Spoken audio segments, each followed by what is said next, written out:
It was pouring rain, the kind that makes you late, ruins your shoes, and soaks your soul. And yet, he stopped. A man in his 40s, worn jacket, calloused hands, and a heart far heavier than the spare tire he was lifting. He didn't know her name. She didn't know his pain.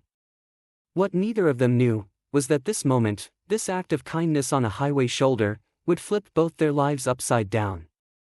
That woman? She'd soon walk into his office. But not as a stranger. As his new boss. And what happens next? It's the kind of story you'd never believe if it wasn't so true. Before we dive in, I want to hear from you. Have you ever helped a stranger and later realized it changed your life? Drop your story in the comments. I read every single one. And if stories of real, raw human connection matter to you, hit that like button so more people can see this. Subscribe and turn on the bell because the story you're about to hear might just change you. Okay. Let me take you back. His name was Daniel. A mechanic by trade. A father by fate. A widower by tragedy. Just 1 year ago, he lost his wife. Breast cancer. Fast, brutal, and unforgiving. Since then, every day felt like dragging a broken heart through wet cement. His mornings were quiet, too quiet. School lunches made with one hand while the other wiped a tear away. Work was survival. Nights were heavier. Lonelier. But Daniel kept going, for his daughter, for his son. For the promise he made to his wife when she could barely speak. And on this particular morning, he left just a little earlier. A small nudge from the universe, maybe. That's when he saw her. Hood popped. Tire shredded. Drenched and frustrated. Her phone was dead. She was out of options. And even though he had his own mountain of problems, he pulled over. He didn't expect a thank you. He definitely didn't expect anything more. But as he tightened the last lug nut, he caught a look in her eyes, one of recognition. Not of him, but of the pain he was hiding so well. This isn't just a story about fate. It's about healing. About redemption. About how, sometimes, when you help someone else, you end up saving yourself. Before that rainy morning, Daniel's days all looked the same, gray. Not just the sky, but everything. His home felt empty in ways words couldn't describe. Photos on the wall smiled back at him with memories he wasn't ready to face. He'd wake up at 6 a.m., not because he wanted to, but because his daughter Emma needed her lunch packed, and his son Jake needed help finding his sneakers, for the third time that week. They were only 8 and 11. Too young to carry grief. But somehow, they were doing better than him. Mornings were a quiet chaos. Cartoons playing while cereal bowls clinked. Daniel tried his best to smile through it all, but every corner of the house whispered her name. Her name was Sarah. His wife. His anchor. The one who made life feel safe. She was the kind of woman who sent notes in lunchboxes and remembered every birthday, the kids, the dogs, even his bosses. And then, just like that, she was gone. The diagnosis came out of nowhere. Stage 4. No warning, no second opinion, just a countdown. 6 months, the doctor said. She barely made it to 5. Daniel remembered the last night he held her hand. The way she smiled through the pain, telling him, "Promise me, you'll keep going. No matter what." For them. He did promise. But that didn't mean he knew how. The shop he worked at, Clarkson Auto, was understanding. His boss gave him time off, coworkers dropped off meals. But soon, life moved on. For everyone except him.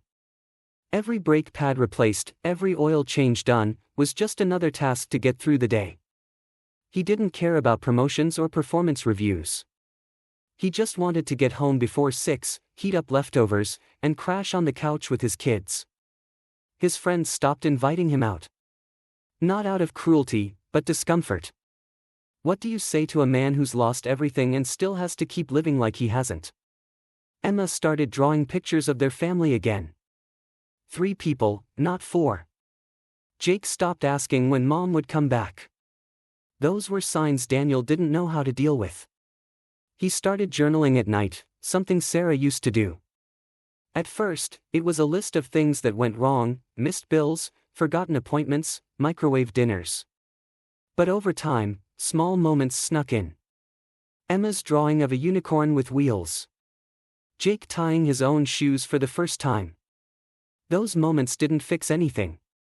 But they reminded him of why he kept showing up.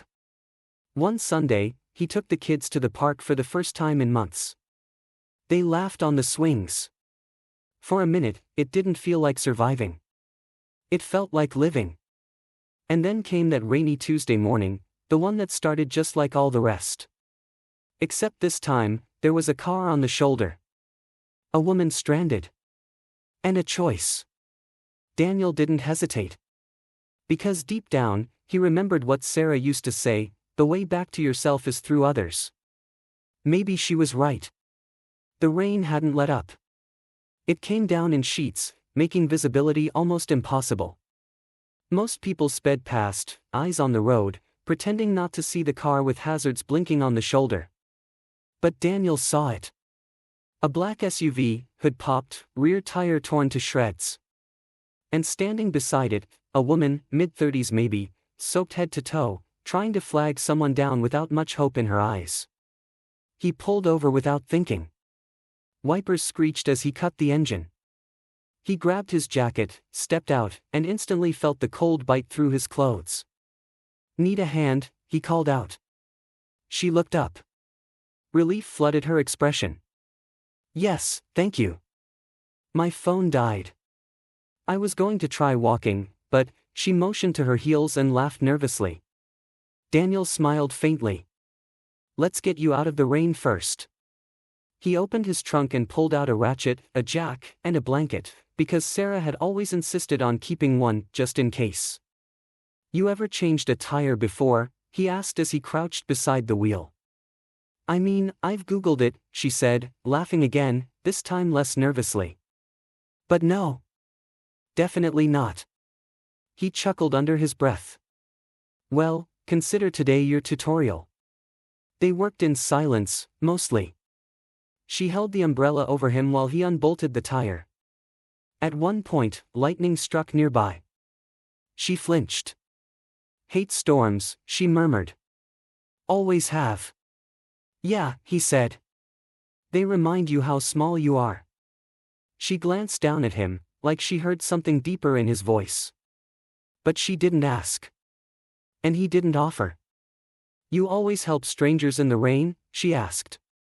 "Only on Tuesdays," he replied with a small grin. "Well, lucky me." 15 minutes later, it was done. He stood up, brushing dirt from his hands. "You're good to go. Tire's a little low on air, but it'll hold till you get to a shop."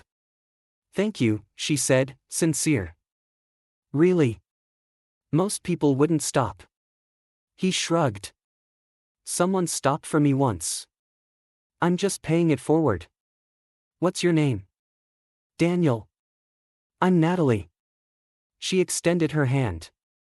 "Can I buy you a coffee or something?" "Nah. Just get home safe." "Do you always turn down free coffee?" He smirked. "Only from strangers." She laughed, stepped back, and opened her door. "Well, thanks again, Daniel. You saved my day." He watched as she drove off, her SUV disappearing into the storm. And that should have been it. A random act of kindness. A moment between strangers. A good deed done and forgotten. But life had other plans. Because 2 days later, Daniel walked into Clarkson Auto's main office to fix a broken printer, and saw her. Dry, composed, in a sleek navy blazer. She stood at the head of the conference table, surrounded by managers. She turned. Their eyes met. The same eyes that had blinked through rain just 48 hours earlier. "Daniel?" she said, surprised. He froze. "Natalie?" Silence.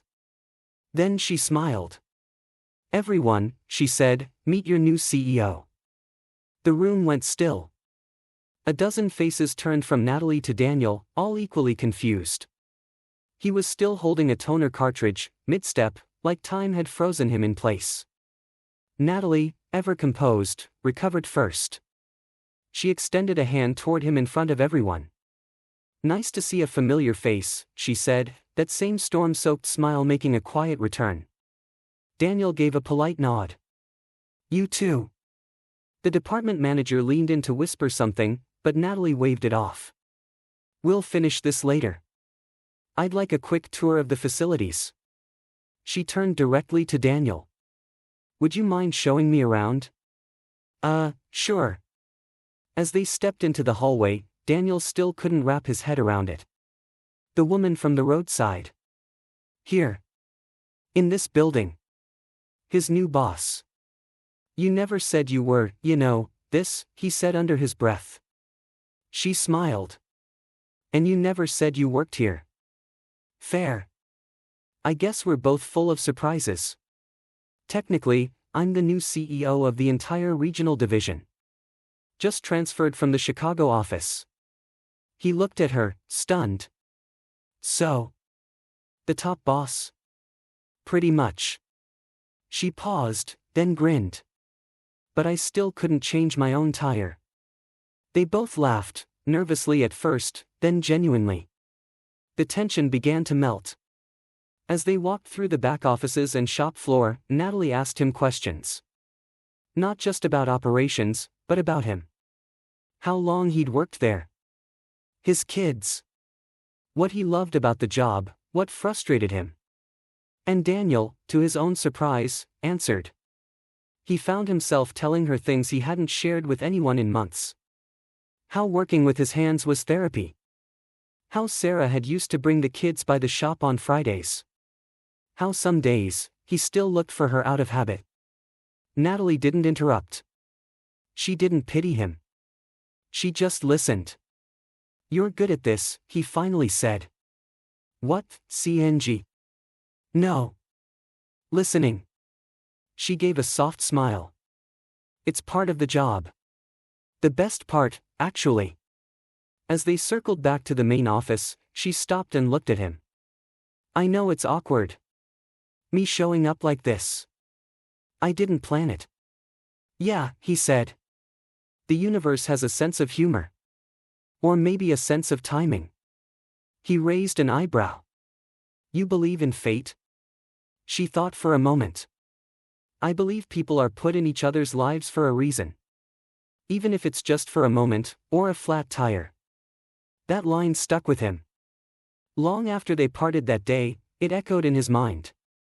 Even if it's just for a flat tire. Over the next week, Natalie didn't play favorites. She ran meetings, restructured departments, and made tough calls. But every once in a while, she'd pass Daniel in the hallway and smile. Sometimes they shared lunch. Sometimes just silence. But it wasn't the same silence as before. It was a silence filled with understanding. Then came the after-hours project. Natalie was staying late working through a transition plan. Daniel had been fixing a hydraulic lift in the back and spotted her lights still on. "You ever take a break?" he asked, knocking lightly. "Not often." "Occupational hazard." "Well, we've got leftover pizza in the break room.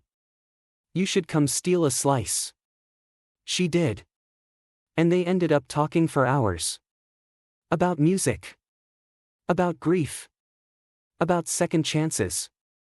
About how strange it was that something as annoying as a flat tire had brought them to the same table. "You know," she said, setting her cup down, "when I was stuck on that road, I felt completely invisible. Everyone just drove by. But you didn't." "Why?" Daniel looked down. "Because I've been there. And I know what it feels like when no one stops." She nodded slowly, her eyes glossy. "That's the thing about pain, isn't it? It teaches you how to see other people's." He didn't know what this was turning into. But whatever it was, it felt real.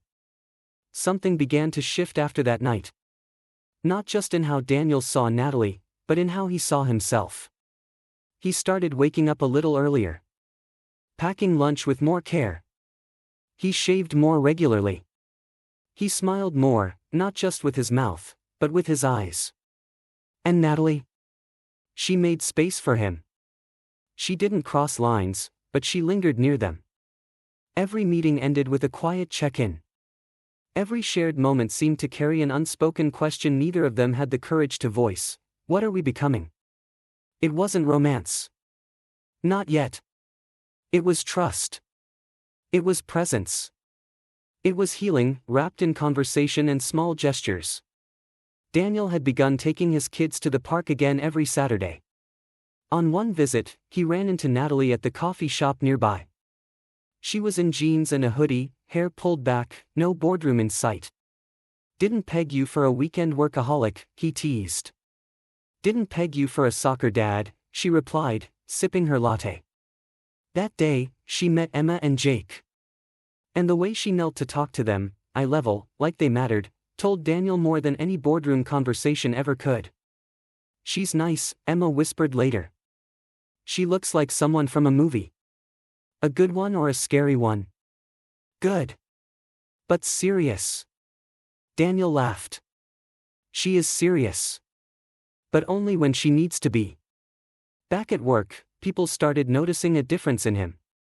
He was more engaged. More focused.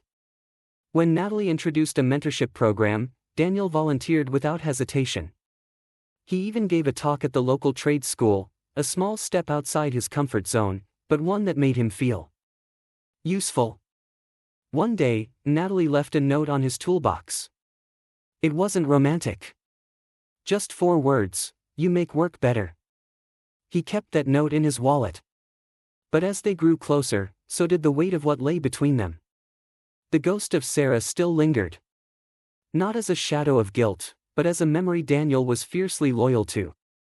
One night, while sitting in the lot after work, Natalie asked the question he'd been dreading, do you ever feel like moving on would be betraying her?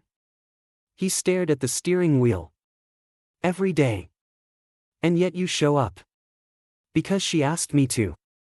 Natalie reached over and touched his hand, not to pull him forward, but to remind him she was beside him. Then maybe keeping that promise doesn't mean staying frozen. Maybe it means letting life happen again. He didn't answer. But he didn't pull away either. A week later, Jake had a school play. Daniel almost forgot, until Natalie reminded him in the hallway. Didn't you say Jake was the tree this week? He blinked. You remembered? Of course. Trees are very important. That night, as he clapped in the school auditorium, he spotted Natalie in the back row. She didn't say anything. Just smiled. A silent cheerleader. After the play, she walked up to Emma and Jake and handed them each a cookie. Performance bonus, she said. Daniel drove home with a full heart. Something had changed, and it wasn't just between them. It was inside him. Later that week, Natalie invited him to a community fundraiser. You're not just good with cars, you know, she said. People respect you. You should be seen. He hesitated, but showed up, tie crooked, palms sweaty. She introduced him to people he never thought he'd speak to. Mayors. Donors. Organizers. And for the first time, Daniel didn't feel like the help, he felt like someone worth knowing. After the event, they stood outside under the stars. How do you do it? He asked. Do what? Make people feel seen. She looked at him, a softness in her expression. Maybe because for a long time. I didn't. They stood in silence again. But this time, it was warm. Full.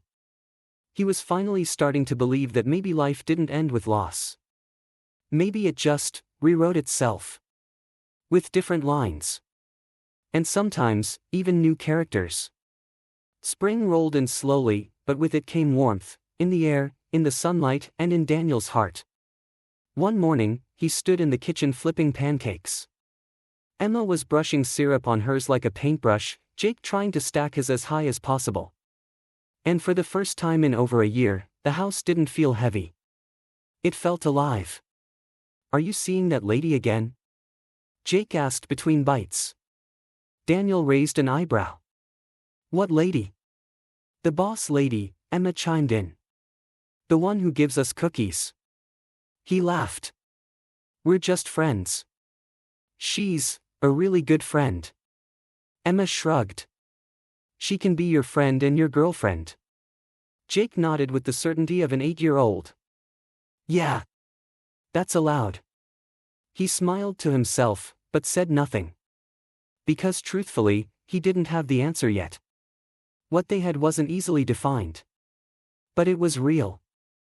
And it mattered. A few weeks later, Natalie hosted a charity car show, an idea she pitched as fun team building. Daniel volunteered to run the classic car booth. He didn't expect it to draw a crowd, but to his surprise, kids and adults alike stopped by. Natalie made a short speech near the end. She thanked the team. She highlighted Daniel's efforts. And when she looked at him across the lot, there was pride in her eyes. After the event, they walked side by side to their cars. So, what now? Daniel asked. I don't know, she replied. What do you want? He looked at her, long and steady. I want to keep showing up. For my kids. For work. For whatever this is between us. I'd like that, she said. And for the first time, they didn't tiptoe around it. He reached for her hand. She didn't let go. A few months passed. Summer arrived. Daniel's house echoed with laughter more than silence now. Emma started writing stories. Jake joined a local soccer team. Their worlds were expanding again. Natalie became a familiar face, at school plays, weekend breakfasts, late-night phone calls about nothing and everything. She never tried to replace Sarah. And Daniel never asked her to. They made space for what was lost and what was new. One night, while stargazing in the backyard with the kids, Jake looked up and said, Mom would have liked Natalie, huh? Daniel nodded, the weight in his chest soft instead of sharp. Yeah. She really would have. The past didn't disappear. But it no longer controlled him. It sat beside him, quietly, as part of the story. Not the end of it. And as fall came around, Natalie helped Daniel build a small garden in the backyard. They planted lavender, Sarah's favorite. When the first bloom opened, Natalie touched the petals gently and whispered, she'd be proud of you. Daniel didn't cry. Not because it didn't matter, but because for once, the tears weren't heavy. They were light. Healing. Sometimes, healing doesn't come in a big moment. Sometimes, it's in a conversation. A kind look. A hand reaching for yours when you didn't expect it. This wasn't just the end of a story. It was the beginning of a new one. And for anyone out there stuck in their storm, wondering if it ever gets better, Daniel would say this, it's okay to be broken. It's okay to start again. And sometimes, the smallest act of kindness becomes the biggest turning point of your life. So if you've ever pulled over for someone, or wished someone would do the same for you, know that you're part of this too. Because stories like these, they aren't rare. They're happening every day. They just don't always make headlines. If this story moved you even a little, hit that like button. Drop a comment with a moment in your life where something small changed everything. And don't forget to subscribe, because stories like this, we need more of them. More reminders that humanity still matters. Thank you for watching. And remember, you're never too far gone for a new beginning.